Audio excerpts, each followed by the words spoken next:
Hi, I'm Dr. Margaret Fowler. I am the owner of Acupuncture and Holistic Veterinary Services. My practice is totally limited to TCVM. I'm a TA here at the Chi Institute and sometimes lecturer, and I've been doing that since 2013.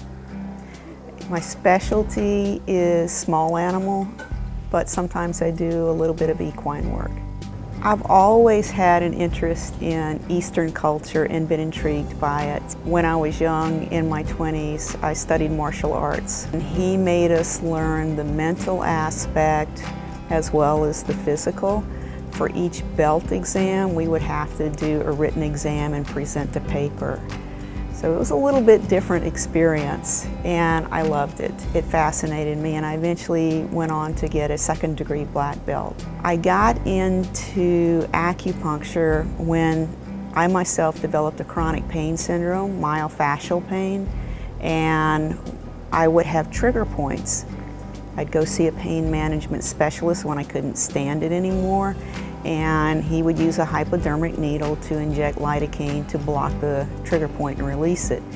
And I noticed as soon as he put the needle in, the trigger point released before he ever injected any medication, and I thought, I don't need this medication. I just need a needle in that point. Oh wait, that's called acupuncture.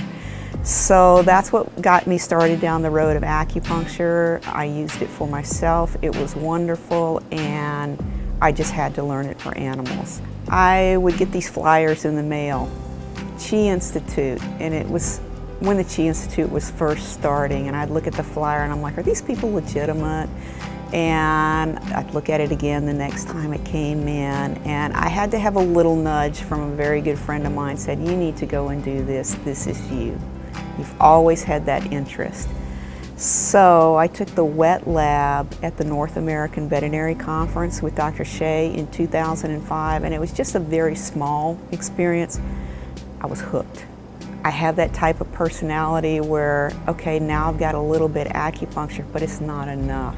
I met Dr. Shea at NAVC, and my first experience with him, other than a little bit of lecture, he was very hard to understand at that point. During the break, he would come up to the students and say, what hurts on you? And I said, oh, my elbow hurts, I've got arthritis. And he pops a needle into Zhao's shoe, and I went, oh, that feels good.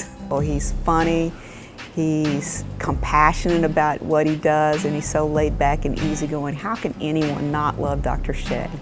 I have so many major favorite success stories because I've been doing this since 2005.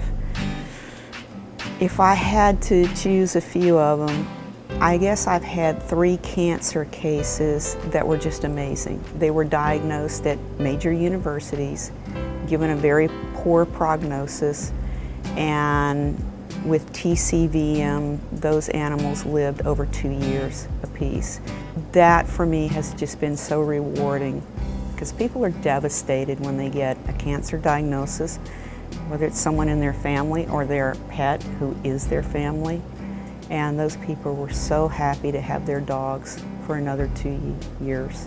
The thing that I love the most about it is how rewarding it is, and how people come to you sometimes when they have no options. But more and more they're coming sooner and sooner, like, I just want my dog evaluated. What personality is he? What do you think I should feed him?